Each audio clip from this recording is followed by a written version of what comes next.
महाराष्ट्राचं आराध्य दैवत असलेले विठ्ठलाच्या वास्तव्याचं स्थान म्हणजे पंढरपूर होय. प्रत्येकाला वर्षातून एकदा तरी पंढरपूरला जावे असे वाटते. विठ्ठलाचे दर्शन घ्यावे ही मनोभावे इच्छा असते.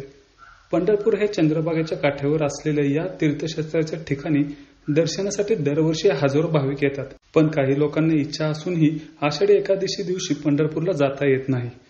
हे लोक सातारा जवळील जावली तालुक्यातील असलेल्या करहर या ठिकाणी विठू माऊलीच्या दर्शनासाठी जाऊ शकतात. या ठिकाणाला प्रति पंढरपूर असे देखील म्हणतात. या साताऱ्यातील करहर गावात महाराष्ट्रातले पहिलं दर्जा प्राप्त असलेलं प्रति पंढरपूर आहे. तुम्ही हे प्रति पंढरपूर कधी पाहिलं आहे का? जर नाही तर हा व्हिडिओ नक्कीच पहा.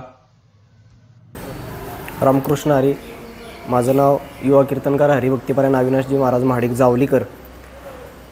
मौजे करहर या ठिकाणी दरवर्षीप्रमाणे आषाढी वारीचा सोहळा 8 दिवस पारायण सोहळा असतो. पारायण सोहळा झाल्यानंतर आषाढी एकादशी दिवशी भागातील सर्व गावातून दिंड्या येतात.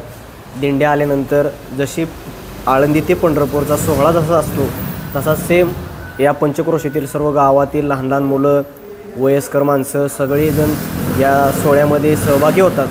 सहभागी झाल्यानंतर ज्यांना पंढरपूरला जायला जमत नाही ते भागातील सगळे लोक या ठिकाणी कार्यक्रमाला येऊन करहर या गावातील सगळ्या पंचक्रोशीतील लोक येऊन कार्यक्रमाची शोभा वाढवतात. करहर हे महाराष्ट्रातील 1 नंबरचं म्हणजे जावली तालुक्यातील 1 नंबरचं प्रति पंढरपूर म्हणून ओळखलं जातं. अ नंबरचा दर्जा ज्या पंढरपूरच्या जसं मंदिर आहे तसं हे मंदिर करहरचं आहे. अ नंबरचा दर्जा या पंढरपूरच्या म्हणजे करहरच्या मंदिराला आहे.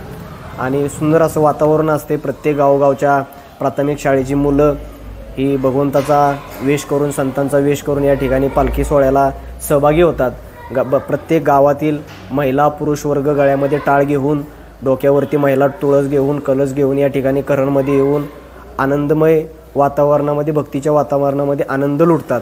हा एक करहरच्या मंदिराचा मौजे करहरमधील जे विठ्ठल रुक्मिणीचं मंदिर आहे ते आता जवळजवळ आम्हाला 27 वर्ष झालं. पण जुनी मंडळी असं सांगतात की ह्या आषाढी एकादशीचा जो करहरमध्ये जो कार्यक्रम होतो त्याला 50 वर्षे होऊन गेले. आणि ही मूर्ती स्वयंभू आहे. आमच्या जावली तालुक्याचं भूषण वैकुंठ निवासी गुरुवर्य आदरणीय हरिभक्तीपरायण दत्तात्रेयजी महाराज कळंबे असतील. त्यांनी प्रत्येक भागामध्ये, प्रत्येक गावामध्ये जाऊन वारकरी संप्रदाय खूप मोठ्या प्रमाणावरती जावली तालुक्यामध्ये चालू केला.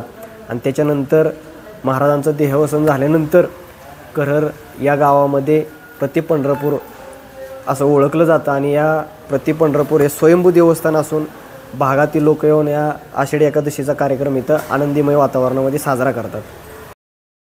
न्यूज 18 लोकलसाठी शुभम बोडके, सातारा.